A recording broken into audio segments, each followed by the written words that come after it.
Hola a todos y bienvenidos un día más al podcast sobre Derecho Marítimo. En esta ocasión voy a hablar de manera resumida y sin entrar en mucho detalle en el régimen del comercio de derechos de emisión de la Unión Europea, en concreto de las normas que se enmarcan bajo el paraguas de la directiva ETS o llamada en sus siglas en inglés por Emission Trade Scheme para el sector marítimo y cuyo principal objetivo es alcanzar las cero emisiones netas en el año 2050. Las medidas que voy a comentar, que en este primer capítulo las dedicaré a la Unión Europea, las normas que está llevando a cabo la Unión Europea, dedicaremos otro capítulo a aquellas normas que se están llevando a cabo en el seno de la Organización Marítima Internacional de la OMI. Como digo, todas estas normas quizás tienen su origen o su punto de partida en el Acuerdo de París de 2015, acuerdo que tiene como objetivo reducir sustancialmente las emisiones de gases de efecto invernadero. En este sentido, son varias las medidas que, como digo, tanto en la Unión Europea como en otros países y también en un ámbito supranacional por parte de la Organización Marítima Internacional se están llevando a cabo. Básicamente, pese a que entraremos ahora más en detalle en algunas de estas medidas y en concreto en la directiva sobre ETS, podemos calificarlas o así me he hecho yo un esquema como, por un lado, medidas económicas o de mercado, ¿no? En la que aquí la normativa de la Unión Europea es preponderante. La emisión de gases de efecto invernadero deben ser compensadas económicamente mediante la adquisición primero y luego entrega de derechos de emisión. Son, podríamos decir, normas que tienen que ver con el mercado y que afectan de una manera significativa a la propiedad del buque. Y como digo, son normativas de la Unión Europea y encontramos aquí dos principalmente. El reglamento MRV, que luego veremos un poco más en detalle, y la directiva ETS.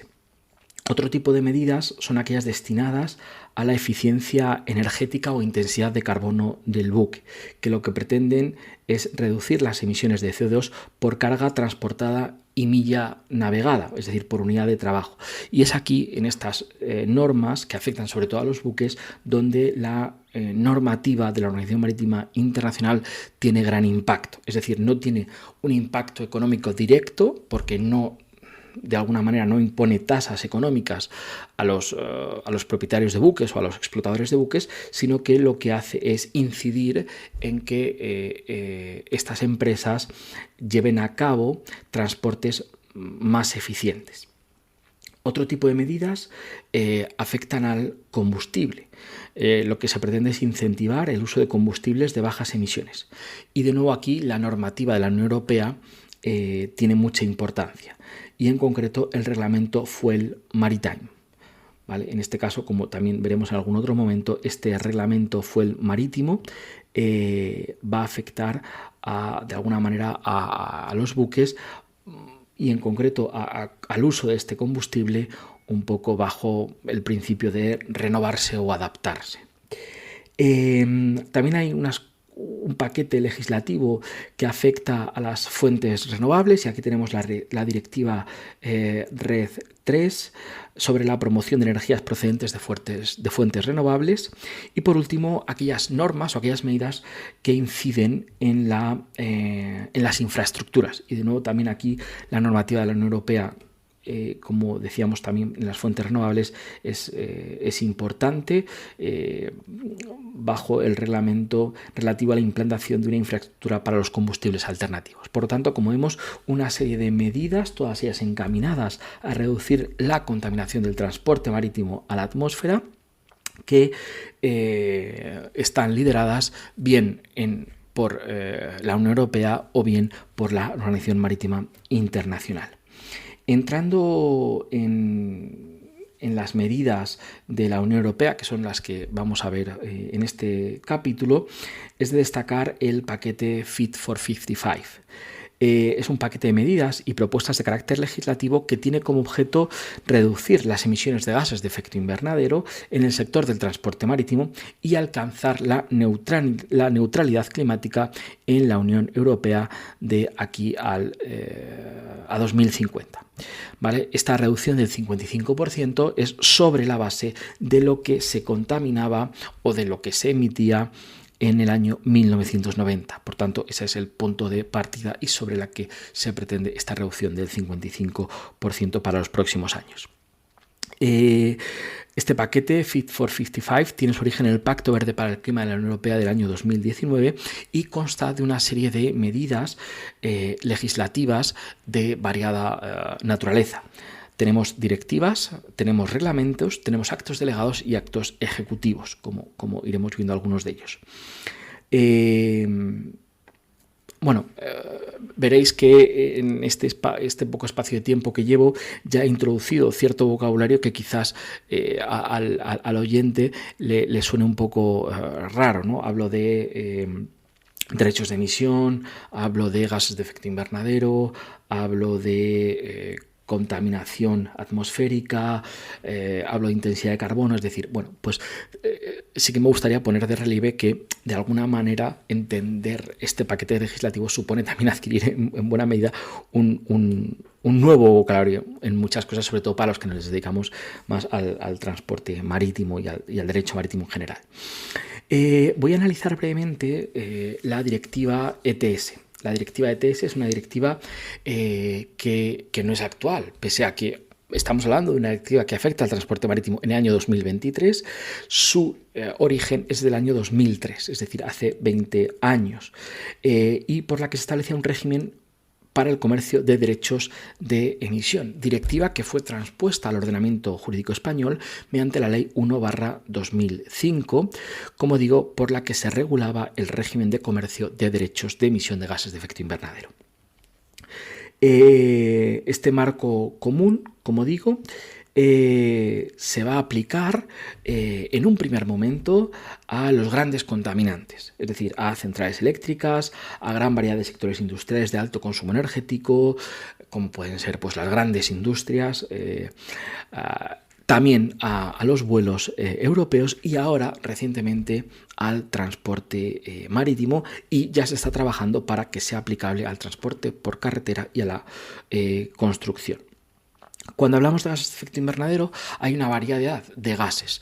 Quizás el más conocido por todos, el más importante, es el dióxido de carbono, el CO2, ¿vale? Por tanto, cuando hablamos de gases de efecto invernadero no solo hablamos de dióxido de carbono, también hablamos de metano, hablamos de dióxido de nitroso, hablamos de hidrofluorocarburos, etc. Bueno, una serie de gases que contaminan, ¿no?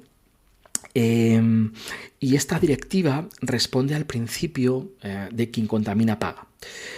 Principio que fue introducido por la OCDE en el año 1972 y que exige a los contaminadores que asuman el coste de la contaminación, así como sus medidas de reparación por la contaminación que causan a la atmósfera, ¿no? Es decir, quien realiza una actividad económica lucrativa que le genera beneficios, pues, y que contamina, debe pagar por ello. Pero no solo este principio de quien contamina y paga, sino que hay otro principio del que rara veces se habla, pero que yo creo que está en el núcleo de esta directiva, y es el principio de tope y trueque. ¿Por qué lo digo así? Porque se establece un tope sobre la cantidad total de determinados derechos de emisión que se pueden adquirir. Este tope con el tiempo se va a ir reduciendo, de modo que se van a ir disminuyendo las emisiones totales de CO2. Es decir, de alguna manera hay un tope actual de derechos que se pueden adquirir y estos derechos se van a ir reduciendo, ¿no? De alguna manera, para los que les gusta el tema del Bitcoin, es un poco lo que ocurre con el halving, ¿no? Es decir, que cada cierto tiempo el número de Bitcoins que se da de premio por minar Bitcoins se reduce a la mitad, ¿no? Pues esto más o menos es un poco de tal manera que llegará un momento en que no se den premios, ¿no? Es decir, haya 0 Bitcoins. Pues de alguna manera esto es un poco similar, ¿no? O yo lo veo de esta manera, ¿no? Llegará un momento en que no haya derechos de emisión que negociar. Como se han ido reduciendo estos derechos de emisión, cada vez serán más caros y por tanto habrá más incentivos a tomar medidas para no contaminar. ¿Por qué? Porque contaminar cada vez será más caro. Ese es el principio del tope. Y el trueque es porque el sistema permite comerciar con estos derechos de emisión para que las emisiones totales de los operadores se mantengan, como digo, dentro del límite máximo, de tal manera que las empresas pueden adquirir estos derechos de emisión y si luego no contaminan tanto como preveían, pueden negociar con ellos y venderlos. Son de alguna manera instrumentos financieros.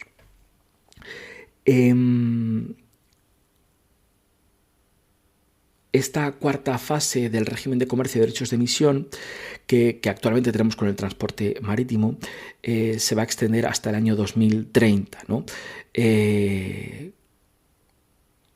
Cuyo, bueno, pues la etapa actual se está casi pasando del 55% al 62% en el objetivo de reducir las emisiones de gases de efecto invernadero. Bajo esta directiva del año 2003, desde el año 2005, los operadores de estas actividades cubiertas por la legislación, y ahora lo van a ser también las empresas navieras, como veremos a continuación, deben entregar cada año un número adecuado de derechos de emisión para cubrir las emisiones de gases de efecto invernadero del año anterior. Es decir, un derecho de emisión equivale a una tonelada de dióxido de carbono contaminada. Es decir, número de toneladas de dióxido de carbono que se emita a la atmósfera por parte de los buques, pues así se tendrán que adquirir derechos de emisión. Como decíamos, y veremos luego, cada año el número total de derechos de emisión en la Unión Europea se va a ir reduciendo gradualmente. Entre 2024 y 2027 se reducirá en torno a un 4,3%, a partir del año 2028 un 4,5% aproximadamente, de tal manera que se calcula que más o menos para el año 2040 aproximadamente ya no se podrán emitir derechos de emisión y por tanto pues de alguna manera las empresas estarán incentivadas a reducir su contaminación, ¿no?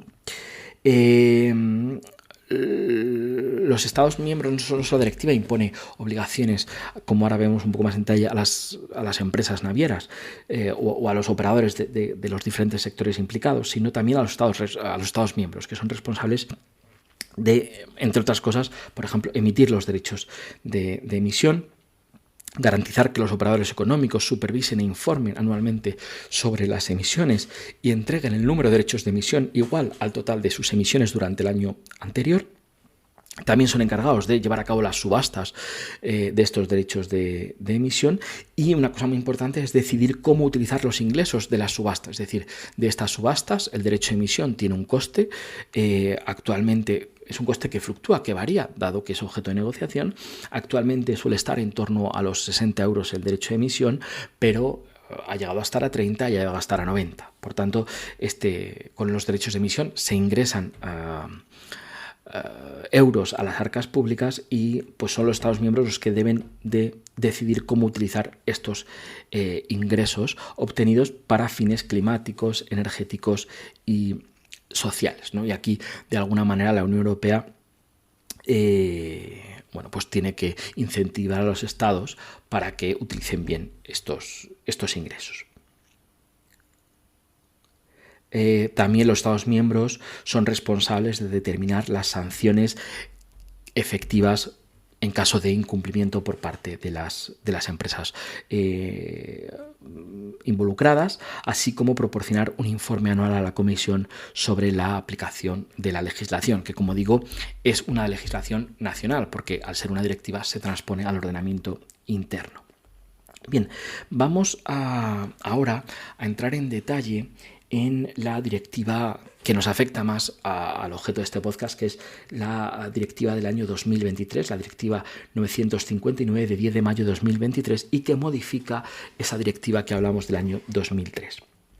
El objetivo de esta directiva es introducir el transporte marítimo en el régimen de derechos de emisión, ¿no? Es decir, la idea principal es que el buque tiene que comprar tantos derechos de emisión como toneladas de CO2 haya emitido durante el año previo anterior. Actualmente el Ministerio está trabajando en el anteproyecto de ley por el que se modifica la Ley 1/2005. Y si veíamos, y lo voy a enfocar así, si veíamos que de alguna manera el sistema está montado bajo el principio de quien contamina paga, pues he querido un poco dividir esta pequeña explicación con varias preguntas que tienen que ver con el pago. La primera pregunta es: ¿por qué viajes se paga? Es decir, si decimos que quien contamina paga, ¿cuáles son los viajes por los que se pagan? Bueno, según la directiva, es por aquellos que emiten gases de efecto invernadero. Aquellos viajes que emiten a la atmósfera CO2, metano o dióxido nitroso, entre otros. Ya desde el año 2018, el reglamento MRV imponía a las navieras la obligación de informar sobre su contaminación, ¿vale? Pero solo a partir de 2024 va a estar sujeto estos gases al régimen de derechos de emisión. Para el metano y el óxido nitroso es este año el primero en el que el reglamento MRV obliga a las empresas a notificar y no quedará sujeto al régimen de derechos de emisión la contaminación por estos gases hasta 2026. ¿Qué viajes también? Pues aquellos que los buques realizan una actividad de transporte marítimo. Y aquí lo que nos dice la directiva es que serán tanto buques de carga y de pasajeros de más de 5.000 toneladas brutas, como digo, ya sujetas desde este año 2024 al régimen de derechos de emisión, los buques offshore de más de 5.000 toneladas brutas lo estarán a partir de 2027 y los de carga a granel, ahora sí, entre 400 y 5.000 toneladas brutas, en el año que viene empiezan a estar obligadas a notificar sus emisiones, pero todavía no parece que haya una previsión en qué momento estos buques, podríamos decir los más pequeños, de carga o de pasaje, podrían estar sujetos al régimen de derechos de emisión. En cuanto a los viajes, pues aquí lo que nos dice la normativa es que afectará a todos los viajes por parte de buques que realicen transporte marítimo entre puertos de la Unión Europea, ¿vale? Es decir, y aquí ya tenemos un 100% de estos viajes deben de notificarse y el 100% estarán sujetos al régimen de derechos de emisión. Los viajes, o mejor dicho, las estancias de los buques en puertos de la Unión Europea igualmente estarán sometidos el 100% de esta contaminación que produzcan durante su estancia en puertos al régimen de derechos de emisión.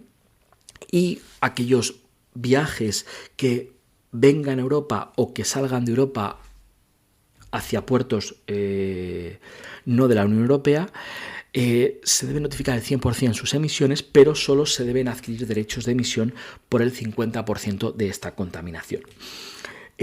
Introduce aquí la directiva un puerto importante que es el llamado puerto de escala. Es un puerto en el que el buque se detiene para cargar o descargar tanto mercancías como pasajeros, ¿vale?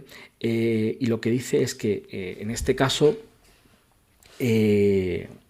si la detención es para abastecerse combustible, relevo de tripulación, suministro, salvamento, etc., no quedará sujeto al régimen de derechos de emisión. Lo que sí quedará sujeto al régimen de derecho de emisión es si este puerto de escala es en alguno de los puertos vecinos, ¿no? La Unión Europea ha establecido que cuando estemos hablando de contenedores y para el transbordo, como digo, de contenedores, hay determinados puertos, aquellos que estén situados a menos de 300 millas de un puerto de la Unión Europea, en este caso el acto delegado de la Unión Europea a través de un reglamento ha establecido de momento dos, el Tánger Med en Marruecos y el Port Said en Egipto, identificados como puertos vecinos de transbordo de contenedores. En estos casos, su parada o su transbordo en uno de estos puertos no interrumpe el viaje a efectos de notificación. Es decir, por poner un ejemplo, si tenemos un viaje desde China a un puerto español de contenedores, este puerto, si un buque transporta contenedores bajo esta normativa, si a primera vista podría decir uno para en Port Said en Egipto y luego viene a España. Por lo tanto, la emisión solo cuenta desde Port Said en Egipto hasta España. Y lo que dice el reglamento es, la directiva mejor dicho es no. En este caso, el viaje se cuenta por la emisión total desde China a España. ¿Por qué? Porque la parada para transbordo de contenedores en Port Said en Egipto no interrumpe, ¿vale? ¿Por qué? Porque es un puerto que para transbordo de contenedores y está a menos de 300 millas de un puerto de la Unión Europea, no de un puerto español, pero sí de un puerto europeo, como por ejemplo podría ser uno de Malta, ¿no? Por lo tanto, el 50% de las emisiones, por lo que hay que pagar, no es desde la contaminación producida del viaje desde Egipto a un puerto de España, sino desde China a un puerto de España. De alguna manera, lo que se pretende con esto es evitar las llamadas fugas de carbono, es decir, que haya transbordos en puertos no europeos que estén muy cerca para que de alguna manera se puedan evitar estas sanciones y, como digo, esta fuga de carbono. Hay algunas moratorias de pago para regiones ultraperiféricas. En nuestro caso afectan a algunos puertos de la comunidad autónoma de las Islas Baleares, así como también de Canarias. Como digo, moratorias de pago que de momento se aplicarían hasta el año 2030. La segunda pregunta es, si la primera era ¿por qué viaje se paga? La segunda es ¿quién paga y a quién se paga? En este caso, el quién paga es la empresa naviera. La empresa naviera es el propietario del buque o explotadora de buques que asuman las obligaciones del código IGS, ¿vale? Es decir, las empresas navieras, según la directiva comunitaria, son sujetos obligados por el MRV a notificar, realizar informes y entregar a la autoridad pública los derechos de emisión. Muy importante, no se pueden separar aquí las obligaciones del MRV y del ETS, por tanto, de alguna manera son las mismas empresas las que deben notificar como las que deben adquirir y luego entregar derechos de emisión. Muy brevemente quiero mencionar un poco el problema de interpretación que tenemos del término naviero o naviera, empresa naviera en esta normativa. Y lo digo porque el reglamento utiliza en su versión oficial española los términos armador u otra entidad, que podría ser el gestor naval o el fletador a casco desnudo, que haya asumido las responsabilidades, como digo, de explotación del buque. El reglamento, en sus términos en inglés, utiliza el término de, cuando habla de shipping company, utiliza el de shipowner o other entity, y aquí habla del manager o el bareboat charterer. Por lo tanto, bueno, más o menos términos similares, partiendo que si identificamos al shipowner como nuestro armador en castellano. Cuando la directiva se está transponiendo y el anteproyecto de ley, como digo, preparado por el Ministerio, se lee la palabra propietario, no armador, u otra entidad, y se habla del fletador a casco desnudo. Por tanto, tenemos aquí un poco la problemática de hablar de propietario o hablar de armador, ¿no? En cualquier caso, la ley, como digo, el anteproyecto de ley habla de quien haya asumido la responsabilidad de explotación del buque y haya aceptado asumir las obligaciones impuestas por el código IGS. Y todo ello sin, entrar en la problemática que tenemos en España con nuestra ley de navegación marítima de los términos armador y empresa naviera. En segundo lugar, ¿a quién se paga? Y aquí lo que nos dice la directiva es que es a la autoridad responsable de la gestión del régimen de derechos de emisión, que será cada Estado miembro. En España esta función o esta competencia la tendrá el Ministerio de Transición Ecológica y el Ministerio de Transporte, que tiene un reparto de ciertas funciones. Y es sobre aquellas empresas navieras españolas inscritas en el Registro Nacional de Empresas Navieras.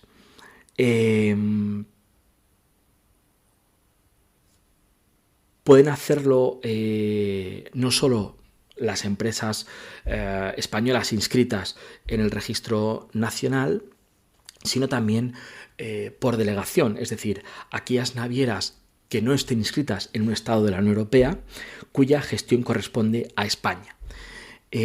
¿Cómo explicar esto? Pues lo que ha hecho la Unión Europea, es decir, se ha asignado a determinados estados la gestión de empresas no comunitarias. ¿Y cómo se ha asignado esto?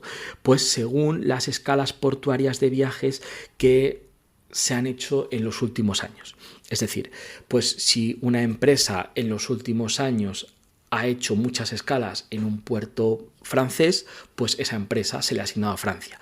Si ha hecho muchas escalas o la mayor parte de sus escalas en un puerto español, pues se le ha asignado a España. Es una lista que se publica cada 2 años por la Unión Europea y que por tanto va a ir variándose según las escalas, como digo, que se hagan. España aparece como la segunda con más navieras asignadas por delegación. Quiero recordar que unas 450 se le han asignado a España. Las obligaciones de la autoridad pública que debe gestionar el régimen de derechos de emisión, pues son validar el mandato de delegación de las compañías IGS, aprobar el plan de seguimiento que se ha presentado por la empresa naviera, así como recibir el informe de emisión verificado por la naviera y asegurar el cumplimiento en general de las obligaciones del reglamento MRV de la directiva ETS. Estos planes de seguimiento y estos informes de emisión verificados ya se estiman que van a suponer costes adicionales para los buques. Se estima que en torno a 3.000 euros por buque en costos de administración y operativos para elaborar este plan de seguimiento y casi unos 5.000 euros por buque para la emisión del informe verificado, porque como digo, tiene que estar verificado por una entidad independiente.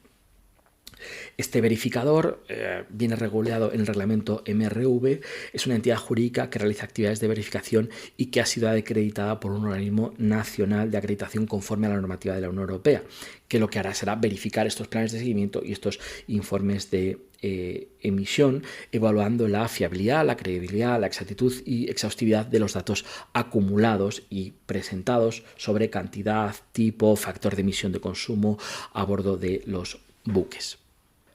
La tercera pregunta es ¿cuánto se paga?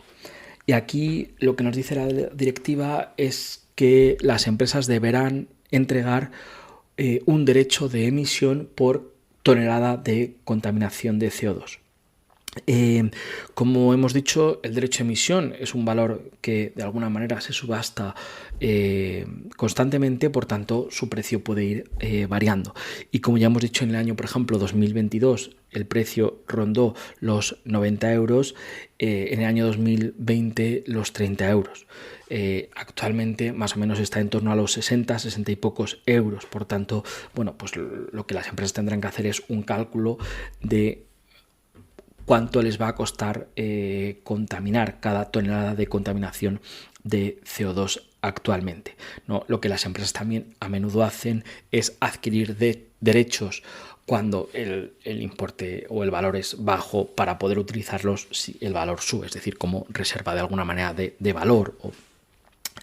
Ya hemos visto que los viajes son 100% derechos de emisión para los viajes entre la Unión Europea, así como las estancias en puertos, y el 50% en los viajes desde o hacia la Unión Europea. La cuarta pregunta es ¿cuándo se paga? Y aquí la implantación del régimen de derechos de emisión se está haciendo por fases. En 2025, con el límite del 30 de septiembre, por tanto, de 2025, se deberán entregar el 40% de los derechos de emisión equivalentes a las emisiones verificadas y notificadas para viajes de 2024. Es decir, el 40% de lo notificado y verificado en el año 2024 se tiene como límite hasta el 30 de septiembre del año 2025. En el año 2026, también en septiembre, el 70% de los derechos de emisión para viajes verificados y notificados en 2025, y ya en 2027 se entregarán el 100% de los derechos de emisión para los viajes notificados y verificados en 2020. Es decir, que de aquí a 2027 hay unas pequeñas exenciones o unos pequeños descuentos. A partir de 2027 ya se paga el 100% de lo que se contamine.